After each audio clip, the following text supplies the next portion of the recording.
Hello and welcome. My name is Troy and I'm an undergraduate in primary education. It is theorist Benjamin Bloom's belief that the entry point to learning is the acquisition of knowledge.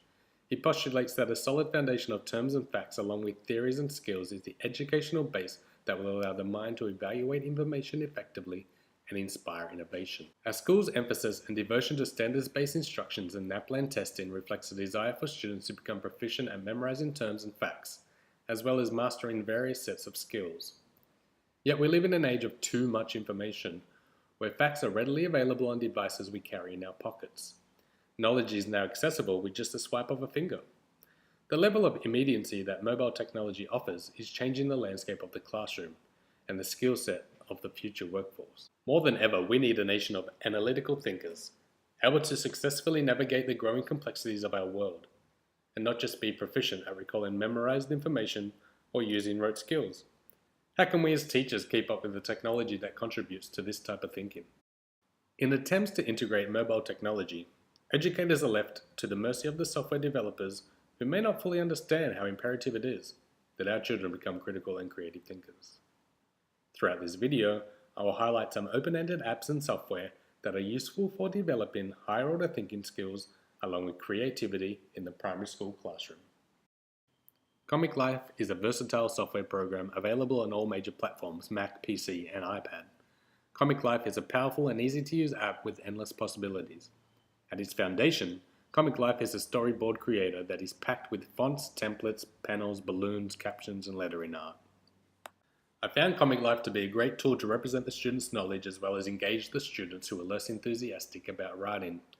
Engagement happened as students thought, created, and wrote.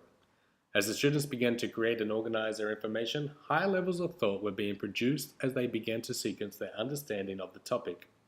I observed the students shifting through their photos that they had taken and carefully culling the unnecessary information that wasn't needed for the final product. I also found it useful as a summative assessment of the students' proof of mastery in life cycles. Scratch is a free-to-use internet-based program that uses basic coding language to make characters or sprites do things on the screen. Scratch is designed specifically for primary age kids. Although I haven't had the chance to try out Scratch on students, I was getting carried away playing around with Scratch myself. Whilst doing so, I started to see potential lessons fall right off the screen and onto my notepad. For example, in literacy for storytelling, or music using the sounds available, and even art with the use of the pen feature. However, the most dominant subject that stood out for me was mathematics.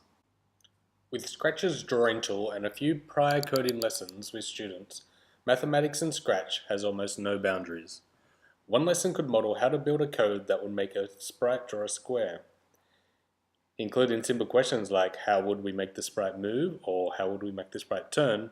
Students will find themselves dealing with mathematical thinking about shapes, decimals, inside angles, and sizes, just to name a few, and all in one lesson.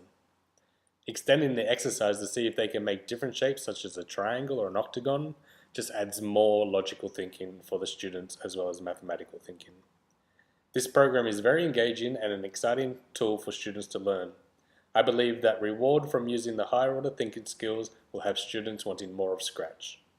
Even as an adult using Scratch, I found myself using logic and mathematical skills to make the sprite move around the screen. Keynote is an Apple-made software and comes free on Mac and iOS. It is primarily used to create presentations. Although Keynote is mainly used for presentations, I wanted the kids to create something different. Keynote was used with Stage 3 Year 6 during a literacy lesson, to which they needed to create an imaginative children's book with automated moving illustrations. Students also had the opportunity to read these out to their peers. The students enjoyed the challenges that came with making animations in Keynote. Students learned how to make and duplicate slides and use transitions to make their children's book come alive. I think the value students took from this lesson was not to look at everything the way it is intended to be used, and to challenge themselves to bend the rules of creativity in their own learning. Having advanced knowledge in using Keynote previously to conducting this lesson, I still found myself learning. As the students began exploring and learning new things, they would be more than enthusiastic to teach the teacher. Students do love teaching us new things, especially when you ask them how they did something in that program. Project Noah is a web-based app and website. It combines users' photos, uploads, and contributions of animals and plant species from the areas in which they were taken.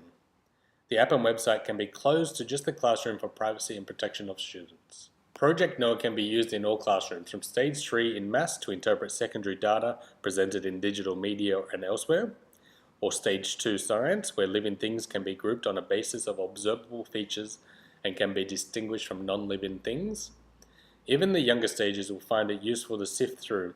For example, in Stage 1 arts, they could use it with media technologies to capture and edit images, sounds, and text for a purpose, or even in the early Stage 1 for social science to sort and record information and data, including location in tables and on plans and labeled maps.